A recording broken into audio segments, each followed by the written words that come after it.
ऐसी वीडियो रोज देखने के लिए आप मेरे वीडियो को लाइक करें, इस पे कमेंट करें और अपने दोस्तों के साथ शेयर करें। और हाँ, अगर आप इस चैनल पे नए हैं तो इसे सब्सक्राइब करना ना भूलें। यह कहानी है एक लड़की को देखा तो पार्ट 2 का 1376 से आगे की कहानी। तो चलिए, आप लोग इस कहानी को बहुत प्यार दे रहे हैं, आप लोगों से हम यही उम्मीद करेंगे कि आगे भी मेरी ऑल स्टोरी को ऐसे ही प्यार दें। तो चलिए, अब देर न करते हुए हम कहानी को शुरू करते हैं। वह थोड़ी देर उसी केबिन में इधर से उधर घूमते हुए सोचने लगती है, अनिका दीदी मेरे किसी भी मैसेज का कोई रिप्लाई नहीं कर रही है। इसका मतलब उनके पास 1 सेकेंड का भी वक्त नहीं है। वह जरूर रिहाना को बचाने के लिए कोई न कोई तरीका निकालने में व्यस्त है। उन्हें इस वक्त यहाँ बुलाने का मतलब होगा रिहाना के बचने की उम्मीद का और भी कम हो जाना। मुझे खुद ही तय करना होगा कि इस वक्त क्या करना चाहिए। उसके बाद कुछ सोचकर एक इंजेक्शन में दवाई भरकर पेशेंट की बॉडी में इंजेक्ट कर देती है। उसके बाद अपना फोन निकालकर अनिका को पेशेंट की बॉडी में मूवमेंट दिखाई देने का मैसेज कर देती है। फिलहाल किसी तरह मैनेज हो गया है, लेकिन अब सीक्रेट पेशेंट को कभी भी होश आ सकता है। फिर वहीं चेयर पर बैठ जाती है, किंतु पूरी रात जागते रहने की वजह से प्रीति की कुछ ही सेकंड में आंख लग जाती है। सुबह के वक्त जब प्रीति की आंख खुलती है तो 5 घंटे बीत चुके थे।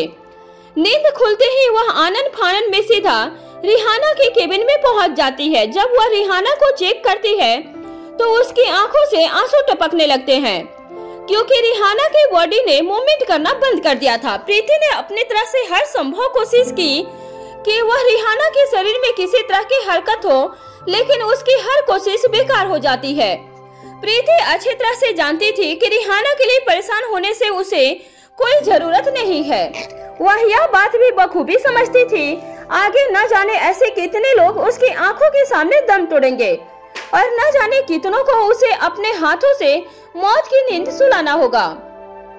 वह इन सभी चीजों के लिए मानसिक स्तर पर पूरी तरह से तैयार भी नहीं थी, लेकिन फिर भी न जाने क्यों उसे रिहाना से एक अलग ही तरह का लगाव हो गया था। वह दिल से चाहती थी कि किसी भी तरह वह जिंदा बच जाए और वह नए सिरे से बेहतर जिंदगी जीने की शुरुआत कर सके। इस समय प्रीति को ऐसा महसूस हो रहा था जैसे उसके पैर उसके शरीर का वजन नहीं उठा पा रहे थे। वह जिस जगह पर खड़ी थी वहीं अपने घुटनों के बल बैठ जाती है। अभी भी उसकी आंखों से आंसुओं ने टपकना बंद नहीं किया था। तभी केबिन का दरवाजा खुलता है और अनिका अंदर आती है। जब वह प्रीति को इस तरह से टूटते हुए देखती है तो उसे सहारा देकर उठाती है और कहती है, मैंने तुमसे पहले ही कहा था कि दिल लगी अच्छी नहीं होती। अब जल्दी से खड़ी हो जाओ और मेरी मदद करो। भूमिका मारवा के कमरे में वहाँ भूमिका अपने रूम में अपने बेड पर बैठकर खुद पर ही नाराज हो रही थी। अपने पैरों को देख देख कर उसकी चिड़चिड़ाहट बढ़ रही थी। तभी भूमिका के कमरे का दरवाजा खुलता है और उसे कौटिल्य अंदर आता हुआ दिखाई देता है। भूमिका के हाथ में तेज धार का चाकू देखकर वह अपने दोनों हाथ ऊपर कर लेता है और कहता है, तुम इसके साथ क्या कर रही हो? भूमिका अपनी जगह से बैठे हुए उस चाकू को कौटिल्य की तरफ करते हुए कहती है, मैं और देर तक यहाँ नहीं बैठी रह सकती। मुझे डिपार्टमेंट जाना है। आज मैं और मेरी समस्या दोनों में से कोई एक ही रहेगा यहाँ पर। फिर अपने बोलने का लहजा बदलते हुए कहती है, तुम्हें मेरा यह पैर दिखाई नहीं दे रहा है क्या? मैं इसे इस प्लास्टर की वजह से मोड़ भी नहीं सकती। ऐसा कहकर वह प्लास्टर को काटने के लिए उस चाकू को प्लास्टर पर चलाना शुरू करने ही वाली थी कि तभी कौटिल्य कहता है, 1 मिनट भूमिका, 1 मिनट रुको। और फिर धीमे धीमे कदमों से भूमिका के पास आकर उसके हाथ से चाकू ले लेता है। उसके बाद भूमिका से कहता है, सिर्फ आज की ही तो बात है, कल तो इसे कट ही जाना है। भूमिका जवाब देती है, लेकिन मुझे डिपार्टमेंट आज ही जाना है और अभी तुरंत जाना है। अगर तुम्हारे पास मेरी प्रॉब्लम का कोई सॉल्यूशन है तो बोलो, नहीं तो मेरा चाकू मुझे वापस करो। भूमिका की बात सुनकर कौटिल्य लगातार भूमिका की तरफ देखने लगता है। उसे समझ नहीं आता कि अब वह क्या करे, भूमिका को कैसे रोके। फिर कुछ सोचकर कहता है, अगर तुम्हारा जाना इतना ही जरूरी है तो तुम इस वाकर की मदद से इस प्लास्टर के साथ भी डिपार्टमेंट में जा सकती हो। भूमिका अपने भौवें चढ़ाकर नीचे मुंह करके कहती है, बस इसी की बात मत करना, इसे देखते ही मेरा दिमाग खराब होने लगता है। जितनी देर में एक इंसान 4 कदम चलता है उतनी देर में इसकी वजह से मैं केवल 1 ही कदम चल पाती हूँ। इतना पेशेंस नहीं है मुझ में, बस अब बहुत हुआ, मेरा चाकू मुझे वापस करो। कौटिल्य कहता है, ठीक है, तुम्हें डिपार्टमेंट जाना है ना, मैं लेकर चलता हूँ। भूमिका झट से कौटिल्य को देखते हुए जवाब देती है, तुम क्या मुझे गोद में उठाकर ले जाओगे या अपनी टांगे मुझे गिफ्ट करोगे? कौटिल्य के चेहरे पर मुस्कुराहट आ जाती है और वह कहता है, पहले वाला ऑप्शन ज्यादा अच्छा है। अगर तुम्हारी इजाजत हो तो इसके बाद कमरे में कुछ पलों के लिए बिल्कुल सन्नाटा छा जाता है। थोड़ी देर सोचने के बाद भूमिका अपनी शक्ल ठीक करते हुए कहती है, मैं इतनी हल्की भी नहीं हूँ। कौटिल्य जवाब देता है, और मैं इतना कमजोर भी नहीं हूँ। फिर भूमिका चुप हो जाती है और एक पल के बाद जवाब देती है, ठीक है, ले चलो, लेकिन मुझे गिरा मत देना। कौटिल्य को अपने पूरे शरीर में गुदगुदी महसूस होने लगती है। उसे ऐसा लगता है जैसे खुशी की लहर उसके पैरों के तलवे से होते हुए आगे बढ़कर दिमाग की नसों में घुस गई हो।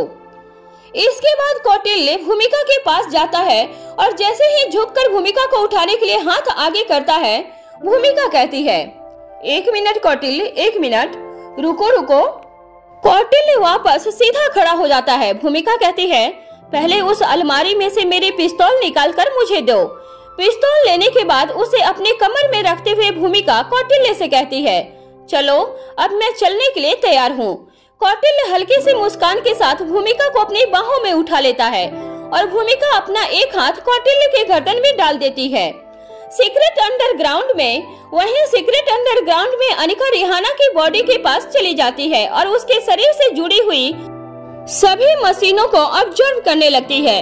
प्रीति फटी हुई आंखों से अनिका की ओर देखने लगती है, फिर किसी तरह से बहुत कोशिश करके रुआसी सी आवाज में कहती है, अनिका दीदी, उसकी बॉडी ने रिस्पॉन्स करना बंद कर दिया है, अब हम कुछ नहीं कर सकते।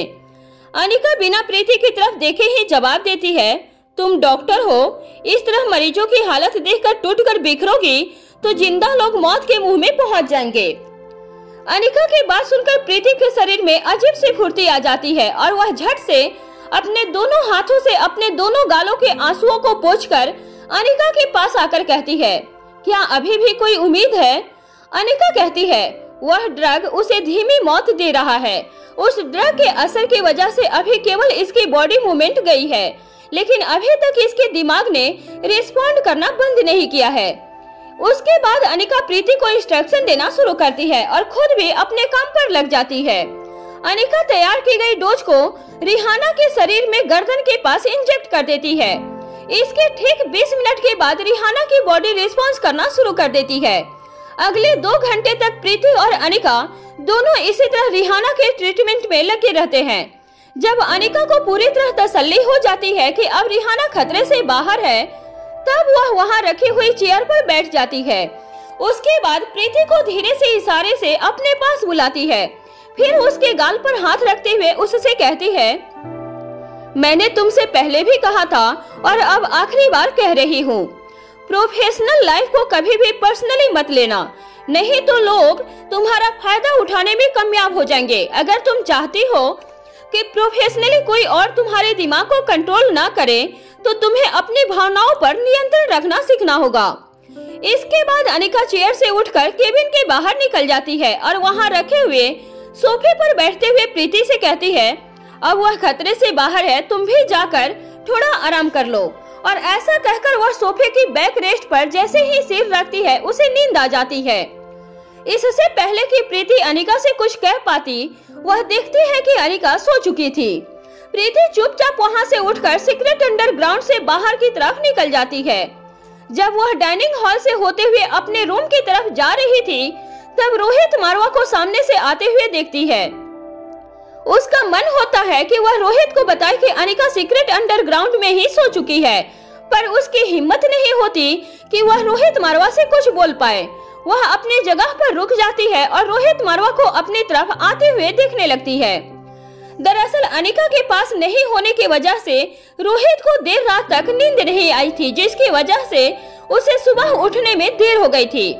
उठने के बाद उसे एहसास हुआ जैसे अनिका उस कमरे में मौजूद थी, इसलिए वह सीक्रेट अंडरग्राउंड की तरफ चला आ रहा था। प्रीति को अपने सामने देखकर खुद रोहित ने पूछा, क्या तुमने अनिका को देखा है? प्रीति अपने हाथ से पीछे की तरफ इशारा करते हुए जवाब देती है, जीजू वह वहाँ अंदर ही सो गई है। रोहित प्रीति का इशारा समझ जाता है और पहले से भी ज्यादा तेज कदमों से चलते हुए सीधे सीक्रेट अंडरग्राउंड में पहुंच जाता है। अनिका को अपनी आंखों के सामने देखकर रोहित के चेहरे पर सुकून भरी मुस्कुराहट आ जाती है। उसकी तीव्र इच्छा होती है कि वह अनिका को कसकर अपने गले से लगा ले, लेकिन ऐसा करने से अनिका की नींद खराब हो सकती थी। यह सोचकर वह वही घुटनों के बल अनिका के पास फर्श पर ही बैठ जाता है और अनिका के चेहरे को देखता रहता है। इस वक्त उसे ऐसा महसूस हो रहा था जैसे वह कई सालों के बाद अनिका से मिला हो। उसका बीता हुआ हर एक पल हर एक साल की तरह था। अब उसका इंतजार खत्म हो चुका था। वह अपने प्यार को अपनी आंखों के सामने सुकून से सोते हुए देख रहा था। वह अपने नम आंखों से प्यारे सी मुस्कुराहट के साथ अनिका के माथे को धीरे से चूमता है। इसके तुरंत बाद रोहित को यह चिंता सताने लगती है कि अनिका बिना कुछ खाए पिए ही सो गई है। रोहित अनिका को अपनी दोनों बाहों में उठा लेता है और यूं ही बाहों में भरकर उसे अपने बेडरूम तक ले जाता है। रोहित अनिका को बेड के किनारे पर ना सुलाकर अपने घुटनों की मदद से बेड पर एक कदम आगे जाकर उसे बेड के बीचों बीच लिटा देता है और जैसे ही पीछे हटने की कोशिश करता है वह पाता है कि उसका हाथ अनिका के सिर के नीचे होने की वजह से वह ऐसा नहीं कर पा रहा था। इस वक्त रोहित का चेहरा अनिका के चेहरे के बहुत पास था। रोहित को सोई हुई अनिका के प्यारे से चेहरे को देखकर ऐसी ख्वाहिश हुई कि वह अपना दूसरा हाथ भी अनिका के ऊपर रखकर उसे अपनी बाहों में भर ले और उसके पास ही लेट जाए। कुछ पलों के लिए वह अनिका को उसी के पास बैठकर यूं ही देखता रहता है और उसके बाद अपनी सोच पर मुस्कुराते हुए धीरे से अनिका के सिर के नीचे से अपना हाथ निकालता है। अनिका को चादर से ढकने के बाद अपने रूम से बाहर चला जाता है। फिर जाकर घर के नौकरों को आदेश देता है कि अनिका के उठते ही उसके आंखों के सामने खाना पहले से मौजूद होना चाहिए। स्पेशल डिपार्टमेंट हेडक्वार्टर, वहां कौटिल्य भूमिका के साथ हेडक्वार्टर पहुंच चुका था।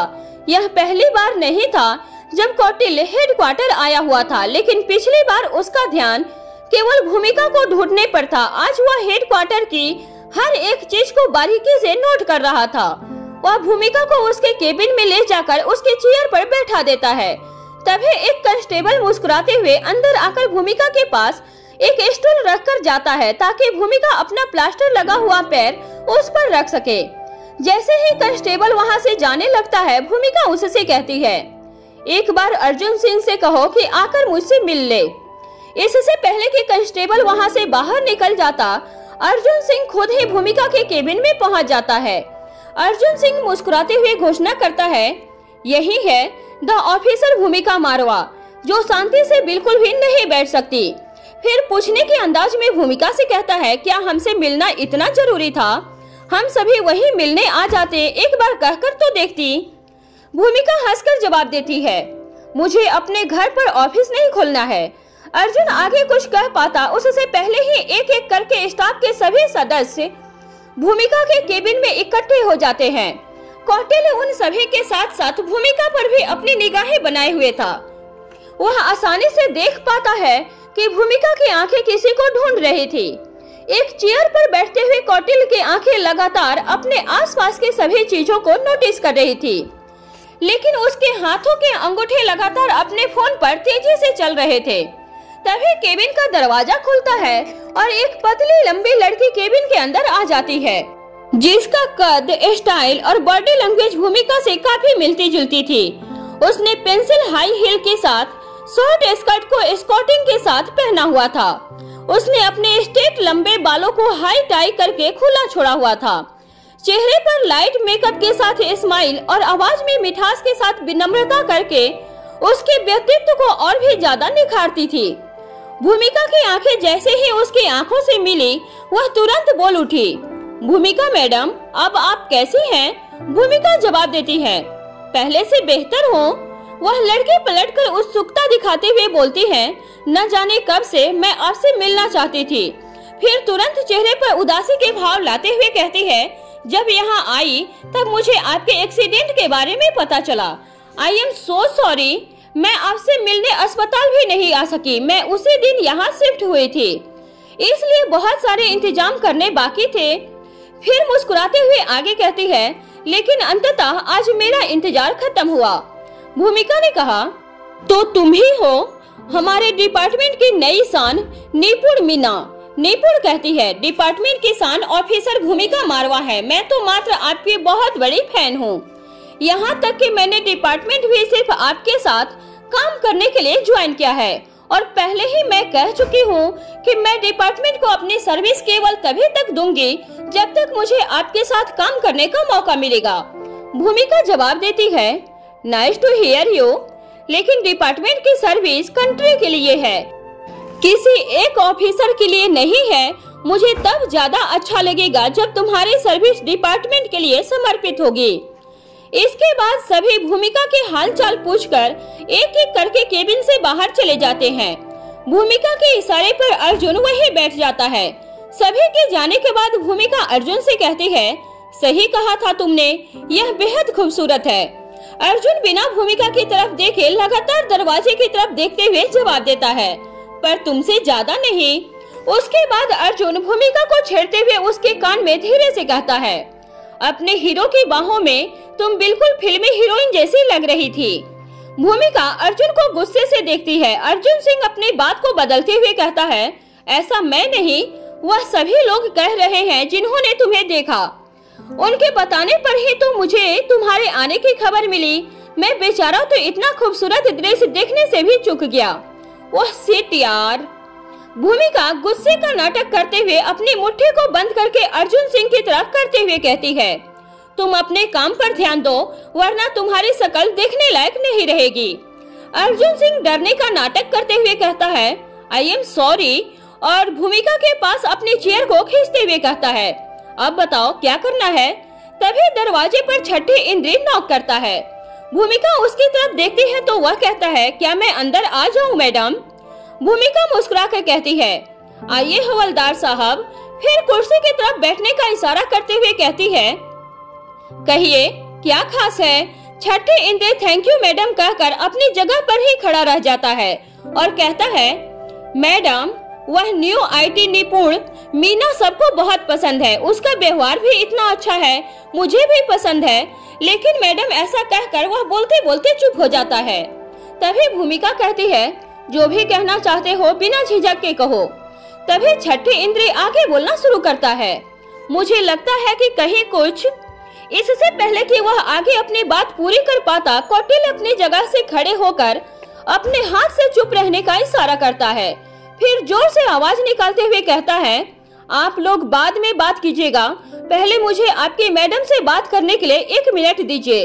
उसके बाद भूमिका के पास आकर कैमरे की तरफ पीठ करते हुए एक पेपर लेकर उस पर लिखता है, तुम्हें इस वक्त बातें करते हुए कोई लगातार सुन भी रहा है और देख भी रहा है। भूमिका हैरान होकर कौटिल्य की तरफ देखती है। अर्जुन सिंह ने उसे साफ साफ पढ़ लिया था, वह भी हैरानी से कौटिल्य की तरफ देखने लगता है। कौटिल्य फिर से लिखता है, अपने एक्सप्रेशन संभालो और यहाँ पर बात करना अभी सेफ नहीं है, मुझे थोड़ा वक्त दो, मैं सब ठीक कर देता हूँ। भूमिका अपनी गर्दन हिलाकर हाँ में जवाब दे देती है और छठी इंद्री से कहती है, तुम जो कहना चाहते हो मैं समझ गई, नए लोगों को कुछ वक्त देना चाहिए, अभी तुम जाओ, मैं तुमसे बाद में बात करती हूँ। जैसे ही छठी इंद्री वहाँ से जाता है तभी निपुण मीना अंदर आ जाती है और कहती है, मैडम कोई हमारे सॉफ्टवेयर की सिक्योरिटी वाल तोड़कर हमारे डिपार्टमेंट के अंदर घुस आया है। भूमिका कहती है, तुम्हारे रहते हुए यह कैसे हो सकता है? निपुण जवाब देती है, मैडम यह सॉफ्टवेयर नए हैं लेकिन टेक्नोलॉजी उतने अच्छे नहीं हैं। आप मुझे 2 हफ्ते का वक्त दीजिए, मैं हमारे लिए नया सॉफ्टवेयर डेवलप कर दूंगी जिसकी सिक्योरिटी वाल को तोड़कर इतनी आसानी से कोई भी अंदर नहीं आ पाएगा। फिर भूमिका कहती है, ठीक है, जो तुम्हें ठीक लगता है वह करो, फिलहाल तुम्हें चिंता करने की कोई जरूरत नहीं है, इस प्रॉब्लम को मैं टेकल कर लूंगी। भूमिका ने जानबूझकर कौटिल्य के बारे में निपुण को नहीं कुछ बताया था। जैसे ही निपुण वहां से जाने लगती है, भूमिका उसे रोकते हुए कहती है, निपुण। भूमिका की आवाज सुनकर निपुण रुक जाती है और पलटकर भूमिका की तरफ देखने लगती है। फिर कहती है, जी मैडम। तभी भूमिका अर्जुन सिंह की तरफ देखते हुए कहती है, निपुण की कंपनी तुम्हारे लिए कैसी रहेगी? मुझे लगता है अगर तुम अकेले नहीं आना चाहते तो तुम्हें निपुण के साथ मारवा हाउस आना चाहिए। फिर भूमिका निपुण की तरफ देखते हुए कहती है, निपुण, दरअसल परसों मारवा हाउस में एक छोटा सा स्पोर्ट डे सेलिब्रेट होने वाला है। मैं चाहती हूँ कि वहाँ मुझे कंपनी देने के लिए मेरे डिपार्टमेंट का कोई तो साथी होना ही चाहिए, लेकिन अर्जुन को वहाँ आने में झिझक हो रही है। क्या तुम अर्जुन के साथ वहाँ आना पसंद करोगी? भूमिका की बात सुनकर अर्जुन सिंह भूमिका की तरफ आंखें फाड़ फाड़ कर देखने लगता है। फिर अपने चेहरे के भाव को संभालते हुए कहता है, निपुण क्यों मना करेगी? वह तो वैसे भी हमेशा तुम्हारे पास रहना चाहती है। निपुण अचानक से ऐसी स्थिति के सामने आने के लिए तैयार नहीं थी, लेकिन कुछ सोचकर वह जवाब देती है, मैडम, अगर आप बुलाएंगे तो मैं कैसे मना कर सकती हूँ? मैं जरूर आऊंगी। बल्कि मैं तो यह कहती हूँ कि मुझे अपने कानों पर यकीन नहीं हो रहा है। Thank you madam. ऐसा कहकर वह वहाँ से चली जाती है। निपुण के जाने के कुछ मिनट के बाद कौटिल्य कहता है, प्रॉब्लम सॉल्व हो गई है और हैकर इस डिपार्टमेंट के आसपास या फिर अंदर ही कहीं छिप कर बैठा है। जैसा कि निपुण ने कहा कि वह सॉफ्टवेयर उतना अच्छा नहीं है, लेकिन अगर सही कहूँ तो जो सॉफ्टवेयर डिपार्टमेंट इस्तेमाल कर रहा है उसके वाल को तोड़ना इतना आसान भी नहीं है। इस तरह के हैकर वर्ल्ड में कुछ ही है जो इस वाल को तोड़ सकते हैं। कौटिल्य की बात सुनकर अर्जुन सिंह और भूमिका एक दूसरे की शक्ल देखने लगते हैं। अर्जुन सिंह भूमिका की तरफ देखते हुए कहता है, क्या तुम भी वही सोच रही हो जो मैं सोच रहा हूँ? भूमिका एक पल के लिए खामोश हो जाती है और फिर अर्जुन की तरफ देखते हुए कहती है, तुम यही सोच रहे हो ना कि कहीं मैंने मदद मांगकर मुसीबत तो घर नहीं बुला ली? तभी कौटिल्य अपनी जगह से उठता है और कहता है, मुझे लगता है कि अब मुझे चलना चाहिए। भूमिका कहती है, अच्छा, और मुझे वापस लेकर कौन जाएगा?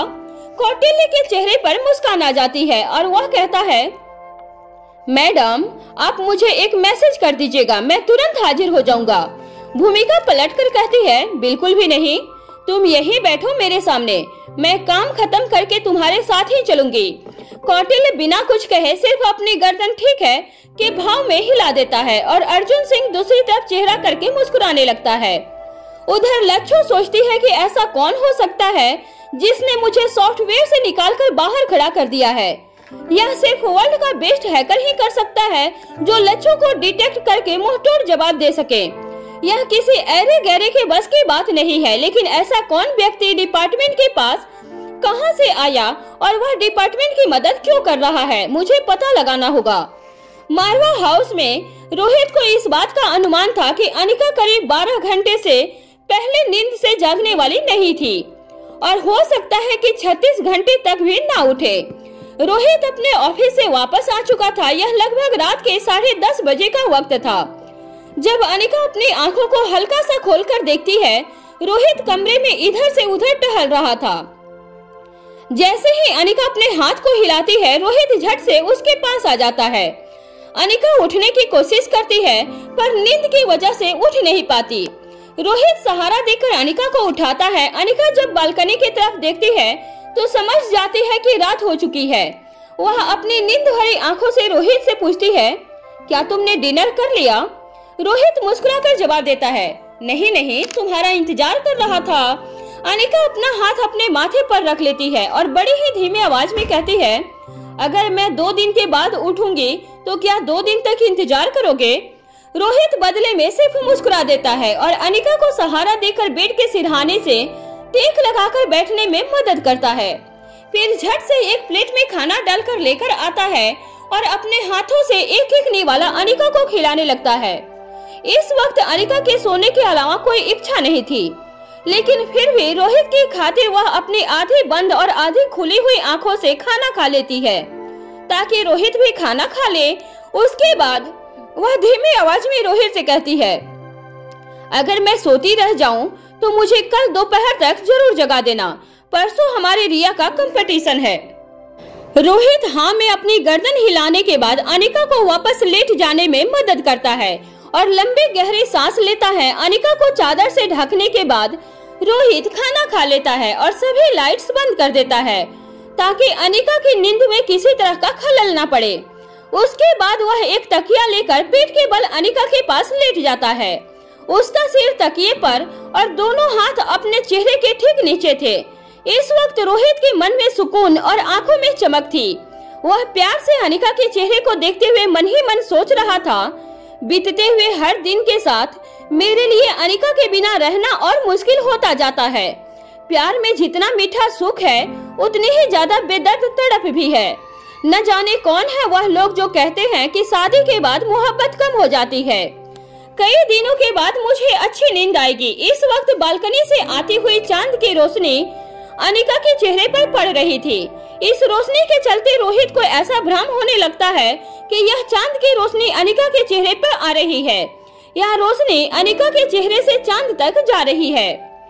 फिर इसी तरह अनिका के चेहरे को निहारते निहारते न जाने कब उसे भी नींद आ जाती है। अगले दिन की सुबह जब रोहित की नींद खुलती है तो उसे याद आता है कि अनिका ने उसे आज दोपहर जगाने के लिए कहा है। बस यही सोचकर वह फटाफट से तैयार होकर ऑफिस के लिए निकल जाता है। उधर प्रीति सुबह सुबह भूमिका के कमरे में पहुंच जाती है। उसे कौटिल ने बता दिया था कि किस तरह भूमिका चाकू लेकर अपना प्लास्टर काटने के लिए खुद ही तैयार बैठी हुई थी।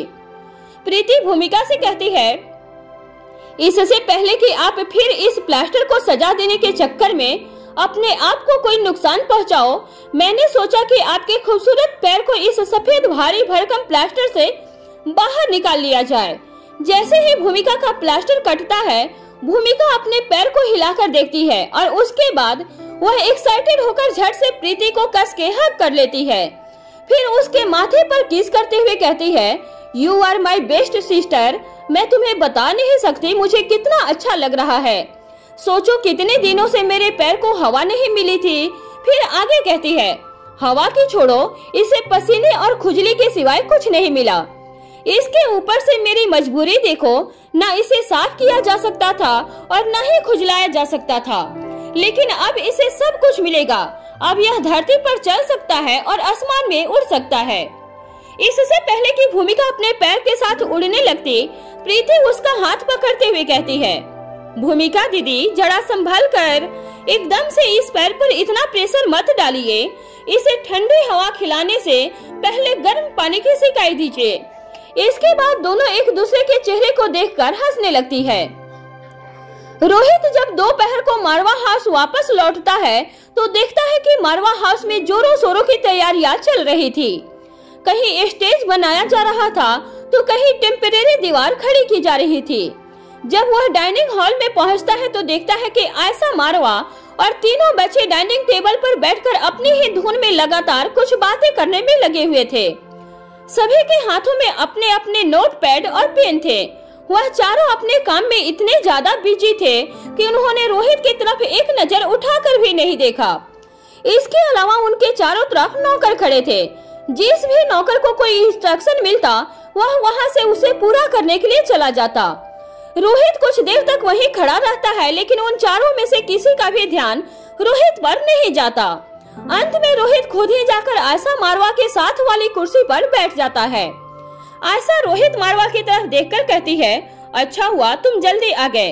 देखो वैसे यह तुम्हारा काम नहीं है, लेकिन फिर भी तुम एक बार इसे देख लो। उसके बाद अगर तैयारी में कोई कमी हो तो तुम भी हमें अपनी राय दे सकते हो। ऐसा कहकर अपने हाथ का नोटपैड आयशा, मारवा रोहित के हाथ में थमा देती है और वापस बच्चों के साथ बात करने में बिजी हो जाती है। लेकिन रोहित नोटपैड की तरफ एक बार भी नहीं देखता। वह लगातार आयशा, मारवा की तरफ देखता रहता है। जब आयशा को महसूस होता है कि रोहित किसी असमंजस की स्थिति में है तो वह रोहित से पूछती है, क्या तुम किसी बात को लेकर चिंता कर रहे हो? क्या तुम कुछ कहना चाहते हो?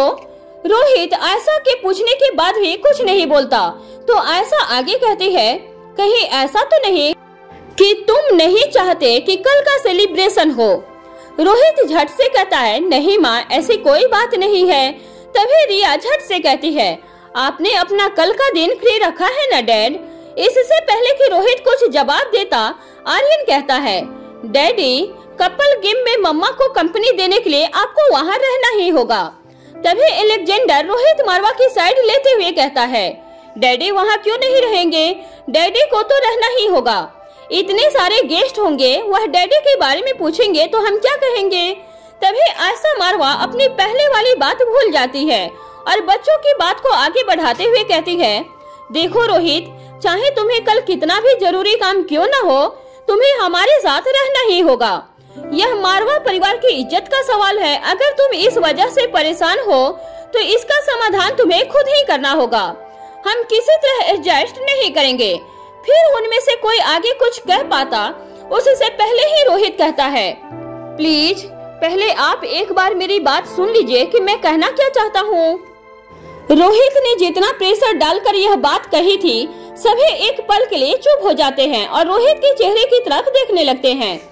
ठीक इसी वक्त भूमिका और प्रीति भी बच्चों की मदद करने के लिए वहां पहुंच जाती हैं। रोहित की बात सुनकर वह रोहित के पीछे की तरफ अपनी जगह पर ही खड़ी रह जाती हैं। रोहित अपने चेहरे पर उदासी लाते हुए कहता है, मुझे आप सभी की मदद चाहिए। इतना कहकर रोहित चुप हो जाता है। आयशा को एक पल के लिए डर सताने लगता है कि न जाने कौन सी मुसीबत आन पड़ी है जो रोहित मारवा को हमारी मदद की जरूरत है। जब रोहित आगे कुछ नहीं बोलता तब आयशा मारवा कहती है, बोलो रोहित, क्या बात है? ऐसा भी क्या हुआ है जो रोहित मारवा को बोलने से पहले इतना सोचने की जरूरत पड़ रही है? रोहित कहता है, बात यह है कि अनिका ने मुझसे कहा था कि उसे दोपहर में जरूर जगा दूं, लेकिन मेरी हिम्मत ही नहीं हो रही है कि उसकी चैन भरी नींद खराब कर सकूं। आयशा झट से कहती है, क्या अनिका रात भर जागी हुई थी? पर क्यों? रोहित को अपनी ही गलती का एहसास होता है और वह बात को संभालते हुए कहता है, आप तो अनिका को जानती ही है। वह एक बार कोई काम शुरू करे तो पूरा करके ही दम लेती है। वह किसी किताब को पढ़ रही थी, उसे पूरा पढ़कर खत्म करने में पूरी रात बिना सोए ही बीत गई। रोहित की बात सुनकर आयशा मारवा के चेहरे पर मुस्कान आ जाती है। वहीं पीछे खड़ी हुई प्रीति और भूमिका भी धीमे धीमे हंसने लगते हैं। बच्चे सामने बैठकर सभी को देख रहे थे। वह अच्छी तरह जानते थे कि उनके डैडी उनकी मम्मा से कितना प्यार करते हैं। इसलिए सबसे पहले अलेक्जेंडर बोला, डैडी, यह है तो मुश्किल काम। तभी आर्यन कहता है, लेकिन हम आपकी मदद करेंगे। फिर रिया कहती है, मम्मा की नींद खराब करने की इजाजत किसी को नहीं, पर सिर्फ आपके लिए डैडी हम यह जरूर करेंगे। इसी शाम अनिका के बुलाने पर प्रीति, कौटिल्य, भूमिका सभी एक कमरे में बैठकर काले ड्रग के बारे में इम्पोर्टेंट डिस्कशन कर रहे थे। अनिका कहती है, उस काले लिक्विड की मदद से उन्होंने जो काला ड्रग तैयार किया है वह 1 या 2 दिन में तैयार की जाने वाली चीज नहीं है। इसे बनाने के लिए वैज्ञानिकों की एक बड़ी टीम के दिमाग का इस्तेमाल किया गया होगा और ऐसा करने में उन्हें सालों लगे होंगे। संभव है कि यह ड्रग भारत में बनाया गया हो और उसका इस्तेमाल दमयंती देवी के द्वारा किया जा रहा हो। साथ में यहाँ से इसको बाहर के देशों में एक्सपोर्ट भी किया जा रहा हो। इसके अलावा दूसरी संभावना यह भी है कि इस ड्रग को विदेश में कहीं बनाया गया हो और वहाँ से यह भारत में इंपोर्ट किया जा रहा हो, या फिर वहाँ से इसका फार्मूला मंगाकर यहाँ पर बनाया जा रहा हो। भूमिका कहती है, मैं जानना चाहती हूँ कि यह ड्रग किस तरह काम करता है, इसके खतरनाक होने के पीछे क्या कारण है। अनिका कहती है, यह डीएनए और आरएनए के बीच का खेल है। अगर आसान भाषा में कहें तो इसे इस तरह समझ सकते हैं कि तुमने यानी कि डीएनए में अपना कोई डुप्लीकेट मतलब आरएनए तैयार किया, फिर उसे कोई कोड शब्द में मैसेज किया। अब उस मैसेज को तुम्हारे अलावा सिर्फ तुम्हारा डुप्लीकेट ही डिकोड कर सकता है। अब जब किसी के लिए भी डुप्लीकेट के कोड हासिल करना असंभव काम है, ऐसी स्थिति में दुश्मन तुम्हारे डुप्लीकेट कोड्स को करप्ट कर देता है ताकि जब वह उसे डिकोड करे तो इसका मतलब ही गलत निकले। अनिका समझाते हुए आगे कहती है, शरीर में इसी करप्शन के लिए वह काले ड्रग का इस्तेमाल करते हैं, जिसकी वजह से शरीर के सिस्टम में मिसकनेक्शन पैदा होती है। व्यक्ति का शरीर इस वायरस को खुद में से एक समझकर उसे अपने शरीर में कर लेता है और उसके बाद यह वायरस पूरे शरीर पर कब्जा कर लेता है। अगर विज्ञान के हिसाब से देखें तो हमारा शरीर अपनी नियमित रूप से इस्तेमाल की जाने वाली ताकत के मुकाबले जरूरत पड़ने पर 10 गुना ज्यादा ताकत पैदा करके उसका इस्तेमाल कर सकता है। लेकिन इसमें मुख्य भूमिका दिमाग की होती है। यह वायरस दिमाग की इसी ताकत का फायदा उठाता है। जब तक शरीर या दिमाग यह समझ पाते हैं कि उनके बीच कोई घुसपैठिया मौजूद है, तब तक बहुत देर हो चुकी होती है। इस वक्त तक शरीर बाहरी खतरे से लड़ने के लिए अपनी पूरी ताकत को खो चुका होता है। शरीर की पूरी ताकत खत्म होने के बाद यही वायरस मौत का कारण बनता है। इसके बाद कुछ पल के लिए कमरे में खामोशी छाई रहती है। अनिका एक बार फिर से आगे कहना शुरू करती है। इसके अलावा एक और जरूरी बात यह है कि मुझे लगता है कि उसके पास कोई भी एंटीडोज मौजूद नहीं है। गुलेरिया हाउस में नंदिनी ने श्रेया को हॉल के बीचों बीच सोफे पर बैठा रखा था। वह बारी बारी अलग अलग तरह के सामान उठाकर श्रेया के पास लेकर आती थी और उसे दिखाकर कहती, इसमें से पसंद करो कि क्या सही रहेगा। थोड़ी देर के बाद फिर कुछ और लाकर उसे दिखाती और फिर पूछती, यह रिया के लिए कैसा रहेगा। कभी कोई दूसरा सामान लाकर श्रेया से पूछती, यह अनिका पर कैसा लगेगा, क्या यह उसे पसंद आएगा। असल में वह मारवा हाउस जाने के लिए आने वाले कल की तैयारी में लगी हुई थी। अगले दिन होने वाले बच्चों की खेल प्रतियोगिता में सभी बड़ों को भी शामिल होना था और इसी वजह से पूरा गुलेरिया परिवार वहां पहुंचने वाला था। इसीलिए नंदिनी पूरे जोरों शोरों से तैयारी में लगी हुई थी। लड़के वाले होने के नाते वह मारवा परिवार के छोटे से छोटे सदस्य से लेकर बड़े तक सभी के लिए अच्छे से अच्छे गिफ्ट तैयार करने में लगी हुई थी। आखिर वह गुलेरिया परिवार की शान का सवाल जो था। तभी श्रेया नंदिनी से पूछती है, क्या आप सबके साथ वहाँ मेरा आना जरूरी है। नंदिनी कहती है, तुम ऐसा क्यों पूछ रही हो, क्या तुम वहाँ जाना नहीं चाहती। श्रेया अपना चेहरा नीचे कर लेती है और कुछ नहीं कहती। तब श्रेया के मन की बात को समझते हुए नंदिनी कहती है, क्या तुम्हें यह डर सता रहा है कि लोग क्या कहेंगे। फिर वह श्रेया का चेहरा ऊपर की ओर करते हुए कहती है, तुम्हें फर्क केवल इस बात से पड़ना चाहिए कि तुम तुम्हारे बारे में क्या सोचती हो। तुम्हें अच्छे बुरे का फैसला इस आधार पर लेना चाहिए कि इस वक्त तुम्हारे और तुम्हारे बच्चों के लिए क्या जरूरी है। अब उनकी माँ और पिता तुम दोनों ही हो। अब यह तुम्हारी जिम्मेदारी है कि उन्हें कभी भी आकाश की कमी महसूस न हो। अगर तुम वहाँ मौजूद नहीं होगी तो पिंकी को कितना अकेला महसूस होगा। किसी और के लिए नहीं तो कम से कम अपनी बेटी को चीयर अप करने के लिए तुम्हें हम सबके साथ चलना ही होगा।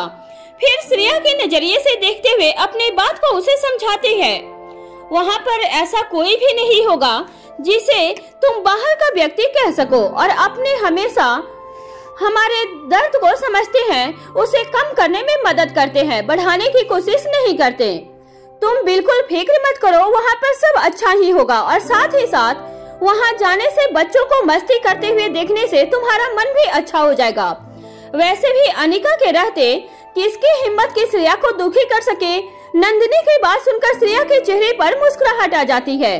नंदिनी आगे कहती है, मेरे और चाचा जी के अलावा मयूर, राजलक्ष्मी सभी वहाँ पर होंगे, तुम्हें अच्छा लगेगा। उधर मारवा हाउस में भूमिका कहती है, उनके पास एंटीडोज इसलिए नहीं है क्योंकि उनके पास हमारी अनिका जैसे ब्रिलियंट डॉक्टर नहीं है। अनिका जवाब देते हुए कहती है, नहीं नहीं, तुम गलत समझ रही हो, मैं खुद भी इसका एंटीडोज तैयार नहीं कर पाई हूँ। भूमिका पूछती है, जब इस ड्रग का एंटीडोज तुम्हारे पास भी नहीं है तब तुमने रिहाना को कैसे बचाया। अनिका कहती है, उस वायरस को मारना इतना आसान नहीं होने वाला है। फिलहाल मैं भी यह नहीं कर पाई हूँ। अभी के लिए तुम इस बात को इस तरह समझो, शायद तुमने सुना होगा हमारे शरीर में और भी बहुत सारी बीमारियां हैं जो बैक्टीरिया या वायरस की वजह से होती है। उनमें से तुम्हें टाइफाइड के बारे में सुना होगा, जिसका कारण साल्मोनेला टाइफी नामक बैक्टीरिया है। हो सकता है कि तुम ऐसे लोगों को भी जानती हो जिन्हें एक बार टाइफाइड होने के बाद बार बार टाइफाइड से जूझना पड़ता है, जिसका असर शरीर की हड्डियों पर होता है।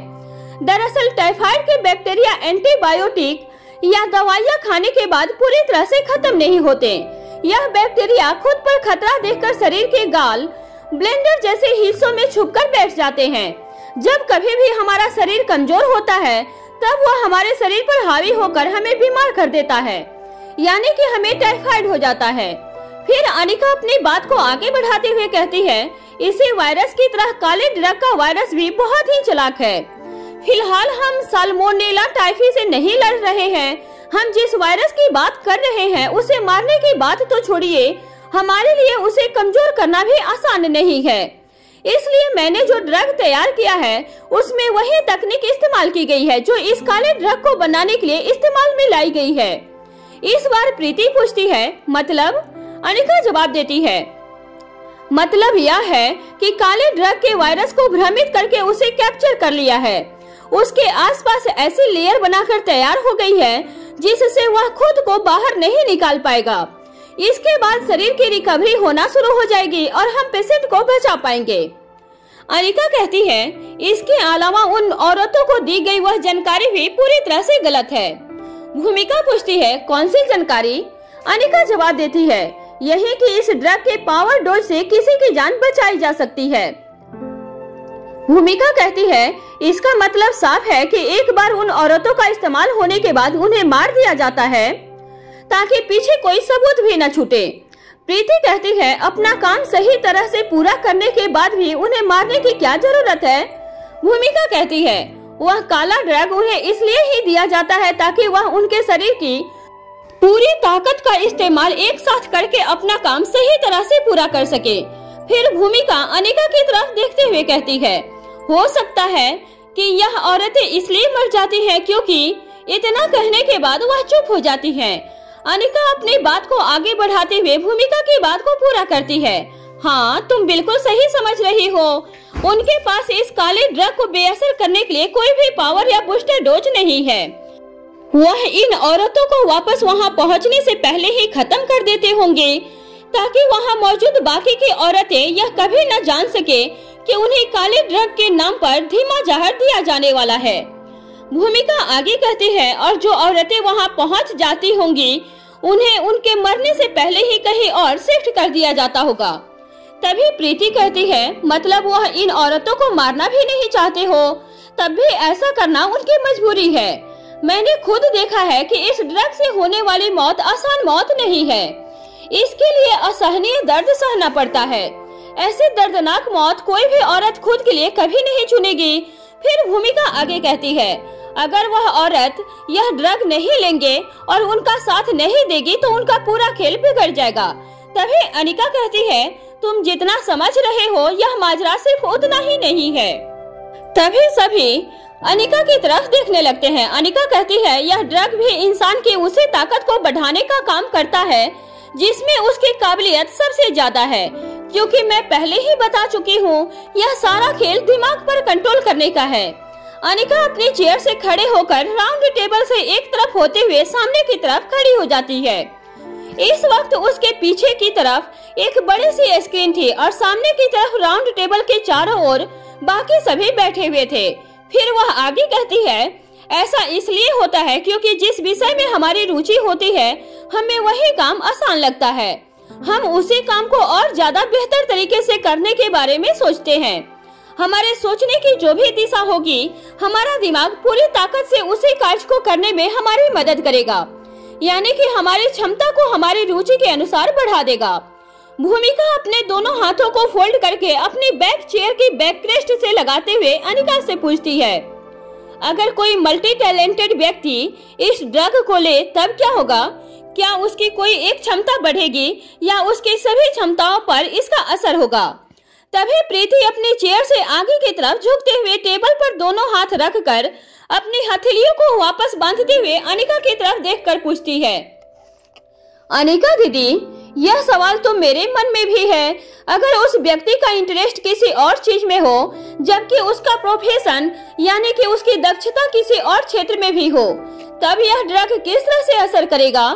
प्रीति और भूमिका की बात सुनकर अनिका कुछ गैप लेकर पोडियम पर हाथ रखते हुए कहती है, ऐसे लोग जिनका इंटरेस्ट किसी और चीज में होने के बावजूद अपने प्रोफेशन में बहुत अच्छे होते हैं, उनका दिमाग अक्सर अलग अलग तरह के कार्यों को करने में दक्ष होता है।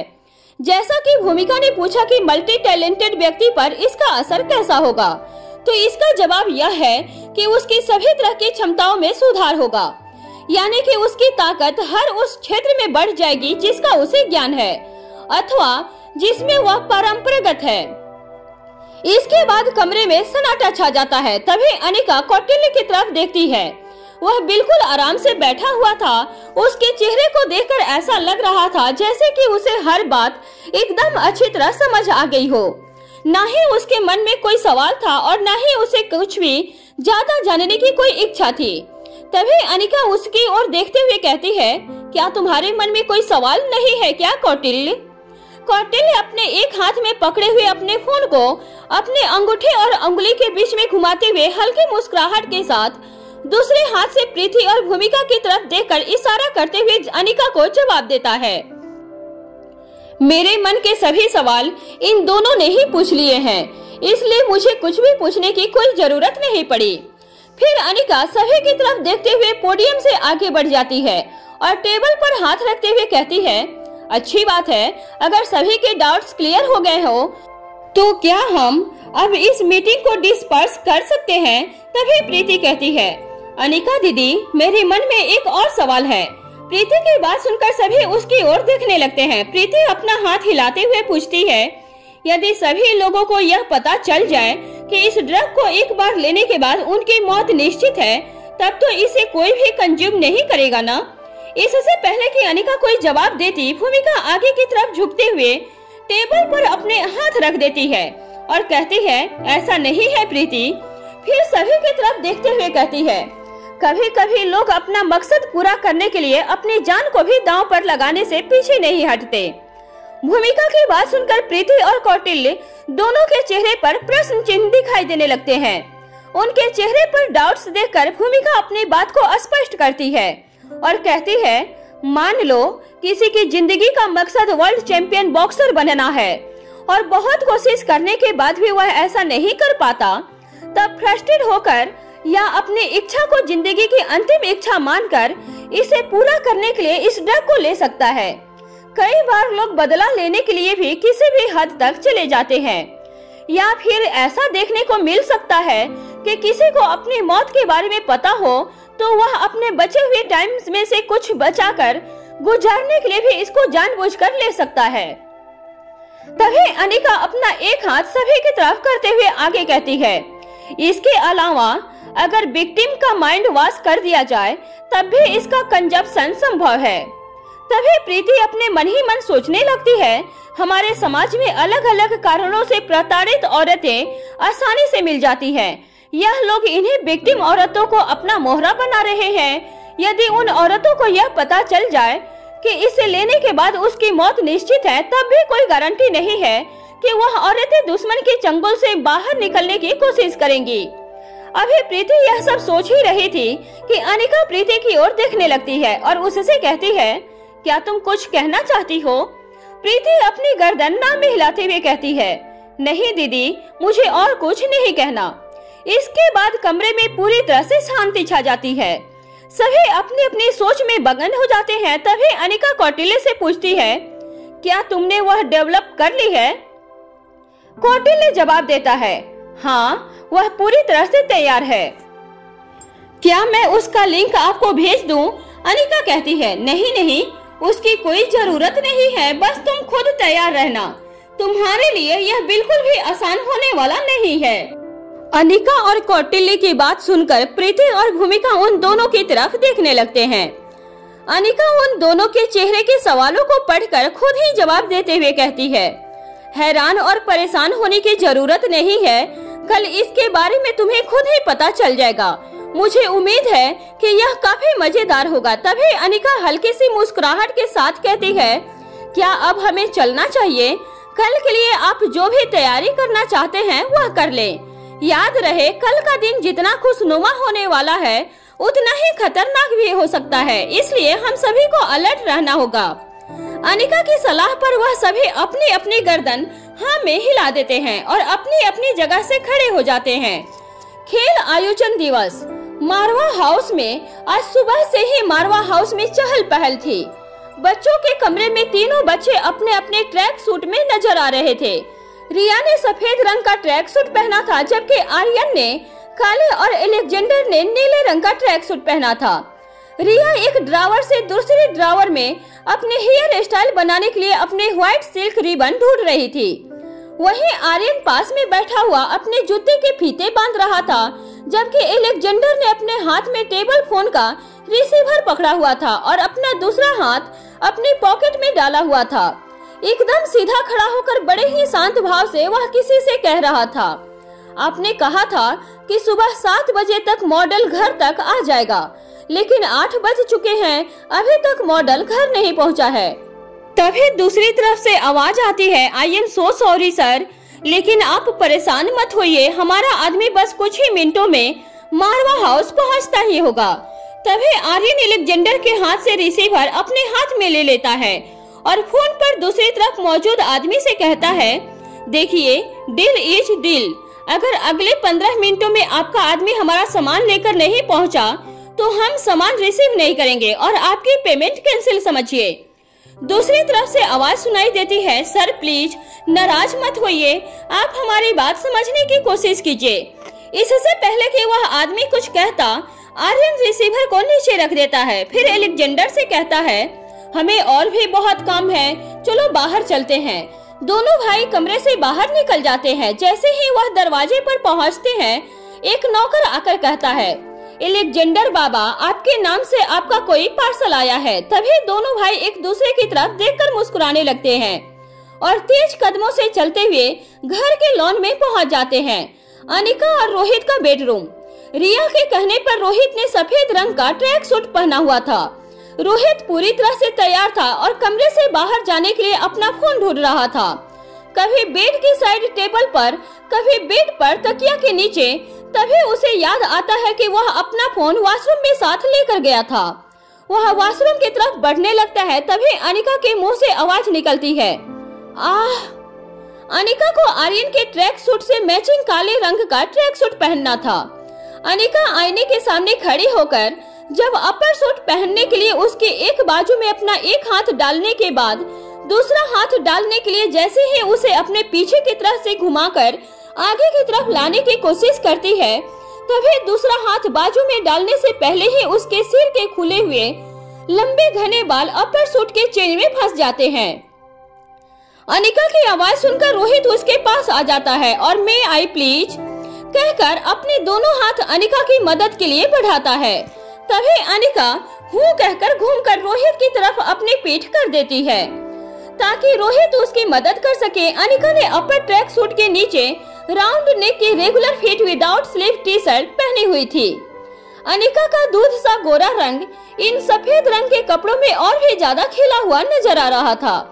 अनिका अपने एक हाथ से अपने बालों को और दूसरे हाथ से अपर को पकड़े हुए थी।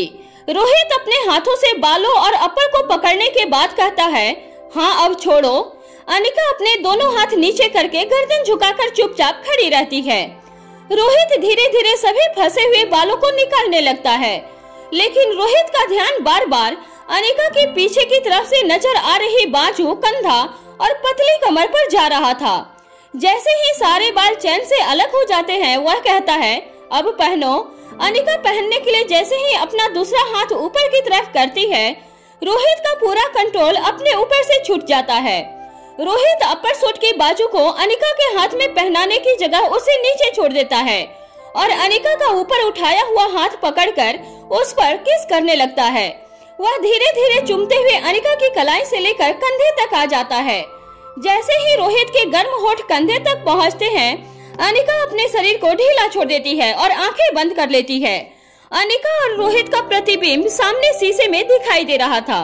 बंद आंखों से एक दूसरे में खोया हुआ उनका अक्स ऐसा दिखाई दे रहा था जैसे दो जिस्म एक जान से एक जिस्म एक जान होते जा रहे हो।